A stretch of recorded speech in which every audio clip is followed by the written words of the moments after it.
c'est le menu démarrer. Regardez aujourd'hui comment il est éclairé. Vous avez en fait ici des applications, on va dire, de base qui sont installées avec l'OS de base depuis quelques semaines, on a installé juste avant de faire cette vidéo. On a la partie en fait les utiliser justement. Ça c'est quand même une chose qu'on utilise beaucoup, c'est-à-dire que l'application qu'on a tous utilisée vont arriver ici. On a la partie aussi sur le côté avec la partie ordinateur, la partie image, la partie document. En gros, c'est les fameux bouquins qu'on apprécie particulièrement aussi d'avoir ici. Ça nous évite encore une fois d'aller chercher à droite à gauche et on sait que avant ce genre de choses ici. La partie magasin d'application. La partie magasin d'application, voici comment ça se demande. Vous avez toujours le petit système de notification qui se lance à chaque fois que vous lancez des applications où vous avez une mise à jour à faire ou une notification. C'est hyper simple, regardez, vous avez sur le menu ici des applications recommandées. Vous avez des applications qui sont open source, vous avez aussi des applications qui sont en mode développement et vous avez aussi des applications qui sont catégorisées par catégorie. Donc ça, on apprécie. Regardez, vous allez dans catégorie et vous pouvez sélectionner directement votre clip. C'est vrai qu'aujourd'hui, on a différents clips de ce genre qui sont tous plus ou moins différents. Et puis, il y a du coup, parce que tout est vraiment centralisé dans le même endroit, ça nous dit que sur les décisions de remonter à chaque fois pour chercher des informations. Et vous avez une dernière partie qui est intéressante, c'est la partie de play où vous avez absolument des applications qui sont déjà présentes sur l'OS à l'aide d'un jour. Et là, regardez, aujourd'hui, on a la version de l'application qui se met à jour. Et on a aussi un browser qui est intégré. Regardez, on peut juste en parler parce que c'est vrai que c'est quand même bien. C'est pas toujours courant d'avoir un browser qui est intégré dans les versions d'OS qu'on connaît. Alors, ça ressemble un peu du à du Brave. Regardez d'ailleurs, on a le petit logo de Brave, donc il a été inspiré de Brave, mais moi, quand même, derrière, j'ai quand même installé Brave. Qu'est-ce qui change avec l'OS de Brave Mode? J'en ai fichement aucune idée. Je peux pas forcément vous dire. On a quand même le même mode de fonctionnement avec l'historique qui est ici. Bref, c'est basique au niveau le centre de contrôle.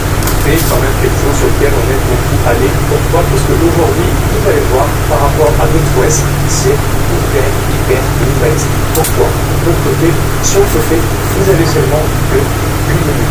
Et c'est vrai qu'on a été habitué quand même à voir des menus beaucoup conséquents et c'est quand même très bien à l'œil. La partie système, c'est hyper simple. Donc là, c'est ce que je vous disais, regardez, il y a des manques de traduction de manière générale. Là, après, c'est pareil, hein, c'est facile à prendre en main, c'est facile à comprendre. La partie système, c'est hyper simple, ça se centralise de plusieurs manières. Affichage, son, notification d'adaptateur. La partie application aussi d'avoir dans ce genre de choses. Et la partie langue et région.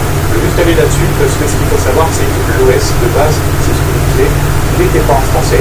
Donc, moi, j'ai pu installer le langage français. Alors c'est hyper simple à prendre en main. Vous faites ajouter, regardez, on va en parlant de cette partie-là, c'est un exemple.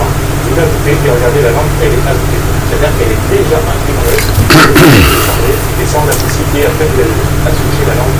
C'est facile. Pour en finir un petit peu sur le système, il y a une partie qui vous intéresse, c'est que vous avez aussi la partie sauvegarde et réexploration. Ça, c'est quand même pratique dans le sens où c'est pas quelque chose qu'on a assez couramment dans les OS. Regardez, on peut faire trois choses. Vous sauvegardez le système, vous sauvegardez les données, vous pouvez carrément cloner votre système. Dans ce cas-là, par exemple, si vous voulez cloner votre système, vous faites juste suivant, vous tapez votre mot de passe et il va vous demander par la suite de sélectionner un des l'enregistrement, sauvegarder les images. La dernière partie qu'on a aussi quand on va dans le système, c'est la partie, on va dire, probable de ce décès-là après le jour. Vous le savez. Et encore une fois, regardez, très simple. Vous avez du coup le nom d'ordinateur qui est test PC, donc là c'est hyper simple.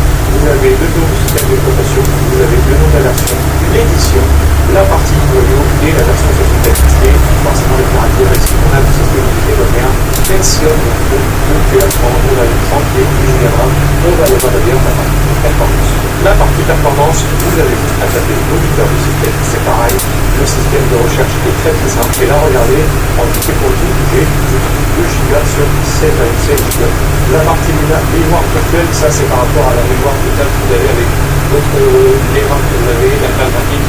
Donc ça c'est pas forcément, il n'y a pas trop d'importance là-dessus. Vous avez la partie CPU, donc consommation en temps réel, la partie magasin et la partie lecture en temps réel de votre disque dur. Et là on a votre regardez maintenant aujourd'hui, si je commence à ouvrir quelques applications, et donc là c'est ce que je disais, c'est une application que vous avez déjà installée avant. On va ouvrir en Office, on va ouvrir le Brave, quel cas, aujourd'hui, vous avez la chronométrie laser, vous savez que ça devient quand même très vite saturé. Regardez dans l'outil, se lance sans aucun problème. Allez, quand même.